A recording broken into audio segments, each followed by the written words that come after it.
ആമേൻ ആമേൻ.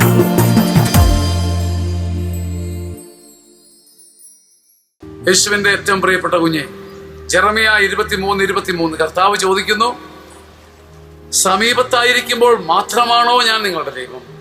തൊട്ടുരുമി തൊട്ടടുത്ത് നിങ്ങളുടെ ആവശ്യങ്ങൾക്ക് അത്താണിയായി, അഭിഷേകമായി, അതുല്യമായ അനുഗ്രഹമായി ഞാൻ നിങ്ങളുടെ കൂടെ ഉണ്ടെന്ന് തോന്നിപ്പിക്കുമ്പോൾ മാത്രമാണോ ഞാൻ നിങ്ങളുടെ ദൈവം? വിദൂരത്തായിരിക്കുമ്പോൾ ഞാൻ നിങ്ങളുടെ ദൈവം അല്ലേ? കർത്താവിന്റെ ഈ ചോദ്യം അനേകരെ കുലുക്കുന്ന ചോദ്യമാണ്, കുലുക്കേണ്ട ചോദ്യമാണ്.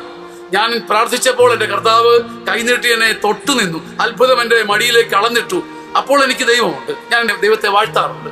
കർത്താവ് ചോദിക്കുന്നു, വിദൂരത്തായിരിക്കുമ്പോൾ, അല്പം മറഞ്ഞു നിൽക്കുമ്പോൾ, അല്പം മാറി നിൽക്കുമ്പോൾ, ഒരു മേഘത്തണലിന്റെ വിടവിൽ ഞാൻ ദൂരെ ആയിരിക്കുമ്പോൾ, നിന്റെ വിളിപ്പുറത്ത് അപ്പുറം നിൽക്കുന്നു എന്ന് തോന്നുമ്പോൾ ഞാൻ നിനക്ക് ദൈവമല്ലേ? ദൈവമല്ലേ? നിന്റെയും എന്റെയും ആധ്യാത്മികതയെ തൂക്കി നോക്കിക്കൊണ്ട് കർത്താവ് ചോദിക്കുന്നു, വിദൂരത്തായിരിക്കുമ്പോൾ ഞാൻ നിന്റെ ദൈവമല്ലേ? അഥവാ വിദൂരത്താണ് എന്ന് തോന്നുന്ന ദൈവാനുഭവം ഉള്ളപ്പോൾ നീ ദൈവത്തെ ആശ്രയിക്കാറുണ്ടോ? ആമേൻ ആമേൻ ആമേൻ.